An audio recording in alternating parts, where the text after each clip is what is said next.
amendment of the constitution. Article 368 of the Indian constitution deals with amendment. సవరించడము, సవరణ. Amendment అంటే ఏంటి? Change అంటే you add something in the constitution, you delete something in the constitution, or you modify something in the constitution. రాజ్యాంగంలో ఏదైనా ఒక ప్రొవిజన్ని తీసేసినా, add చేసినా, modify చేసినా దాన్ని సవరణ అని అంటాం. ఆర్టికల్ 368 ద్వారా మనకి ఆ ప్రొసీజర్ తెలుస్తుంది. ఇండియాలో there are 2 types of amendment. What is the meaning of rigid amendment? ఈ ఆర్టికల్ క్లాస్ 368 క్లాస్ 2లో రాస్తున్న అంశాలని సవరించాలి అంటే ముందుగా పార్లమెంట్లో రాజ్యాంగ సవరణ బిల్లుని ప్రవేశపెట్టాలి.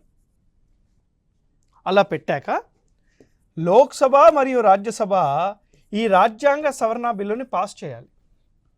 అలా పాస్ అయ్యాక మినిమం 50% రాజ్యాలు దాన్ని రాటిఫై చేయాలి, ఒప్పుకోవాలి. అప్పుడే అది ఇంప్లిమెంట్ అవుతుంది, అమల్లోకి వస్తుంది. అంటే ఏదైతే ఆర్టికల్ 368 క్లాస్ 2లో రాస్తున్న అంశాలు ఉన్నాయో, ఈ ఆర్టికల్ 368 క్లాస్ 2లో రాసిన అంశాలు సవరణ చెయ్యాలి అని అంటే పార్లమెంట్లో ప్రవేశపెట్టాలి, పార్లమెంట్లో పాస్ అవ్వాలి. పార్లమెంట్లో పాస్ అయ్యాక మినిమం 50% స్టేట్ లెజిస్లేచర్ ఒప్పుకోవాలి. మినిమం 50% స్టేట్ లెజిస్లేచర్ ఒప్పుకుంటేనే అది ఇంప్లిమెంట్ అవుతుంది. దాన్నే మనం రిజిడ్ కాన్స్టిట్యూషన్ అని అంటాం, రిజిడ్ ప్రొవిజన్స్ అని అంటాం. రెండోది ఏంటి? Flexible. What is the meaning of flexible?